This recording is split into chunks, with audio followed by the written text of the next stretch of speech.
Hello, English 130 students. I am going to talk to you today about the upcoming assignment. This assignment is called the Letter to Parents. So let me minimize this and let's get started. All right, so you're going to go into Halo. You're going to click on the little button that says Letter to a Parent. And what we have here is a scenario where you pretend that a parent in your district or school is pushing back against you including a graphic novel in the curriculum, and they are deriding the text as being childish and without literary value. And you'll need to compose a thoughtful 400 to 50 or 500 word response to the parent defending your choice of including a graphic novel in the classroom. So let's go over what this sample email or letter from a parent might look like. So this is going to be in a template for you. So they might say something like this: Dear English teacher, my son or daughter is in your English class. I just learned that you are requiring the kids to read a graphic novel. I am opposed to this type of literature because it leaves nothing to my child's imagination. The vocabulary and sentences are rudimentary at best, and the themes do not challenge my child to become a critical thinker, and they have no literary value. Graphic novels are childish, glorified picture books, cleverly disguised as comic books, and have no place in a classroom where you should be preparing my child for college. I would like for you to remove this book from the required book list and assign a real piece of literature. Graphic novels are not appropriate in the classroom. You should be teaching with classical literature that has withstood the test of time. Sincerely, Angry Parent.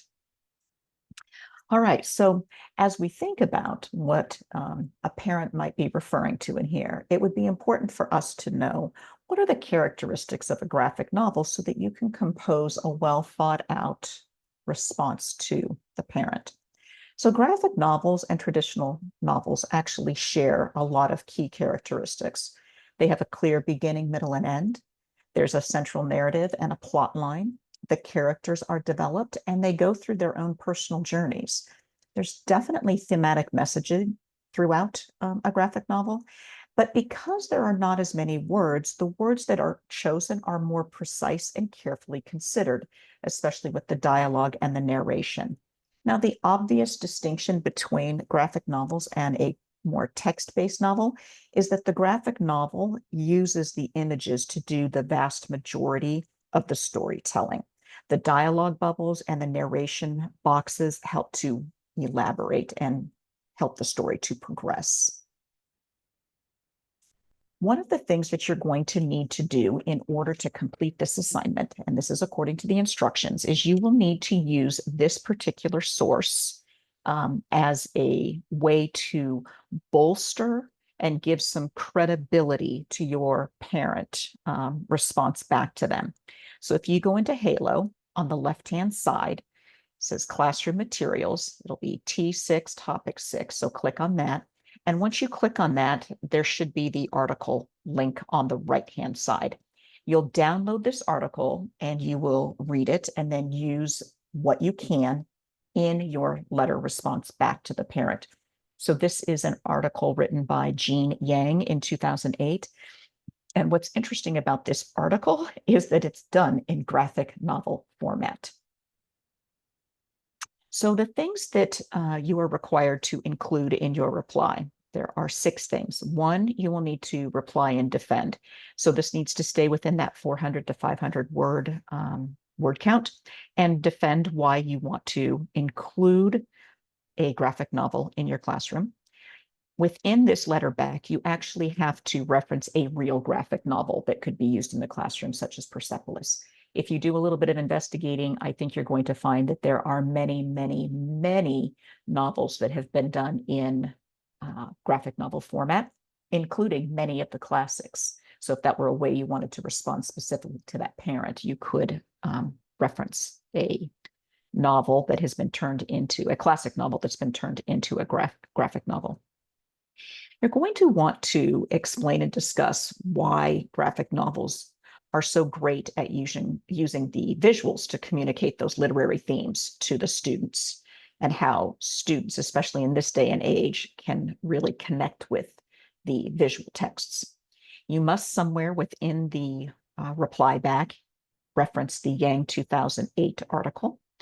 Now, because you're responding back to a parent, as future teachers, you need to really consider the tone that you use and the audience. So the audience being those parents, and you'll want to be respectful in your reply.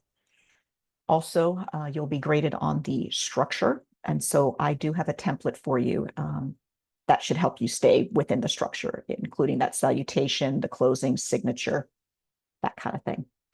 So if you were to go into Halo, you're going to download the template. At the top, you'll see that little sample email from the parents, from the angry parents. So I put that at the top as a reference. And so all you need to do is just make sure that the date is accurate for the due date that you have this semester. You've got a salutation, dear angry parent. Within the body, this is where you'll compose your paragraphs covering the 6 things that need to be included. Of course, anything that I have in red or in brackets, you will want to delete out before you submit it. And I always suggest running it through Grammarly. Especially as future English teachers, you are going to want to make sure that you have a good command of standard English structure when you write. Otherwise, there's inevitably a parent that's going to call you out on that. Your closing needs to have some kind of words such as respectfully or sincerely. And I always recommend that you put a title in front of your last name as opposed to just putting your first name. So it's important to start thinking about yourself as a future teacher and using that title as well. Please just leave the Yang reference at the bottom. I've already got that for you, so that covers that. There is a scoring guide. It's worth 80 points. And if you take a look at this, you will see that it covers everything that is in my template and matches and aligns with the rubric. The final thing to talk to you about is that I will put an exemplar in there for you. So you can kind of see this one ended up being about a page and a half. It's nicely constructed and written, and you can refer to that when you are in Halo and writing your own. Well, that's all I have for you. I do hope that you enjoy this one. This is a little bit of a challenge, but it's a very practical assignment because for those of you who really are going to become English teachers, eventually you're going to get an email from a parent that's angry about something. So it's important to start learning how to construct a respectful reply back. All right, if you've got any questions, be sure to message me in the private forum, and I look forward to reading your letter responses. Have a great day. Bye-bye now.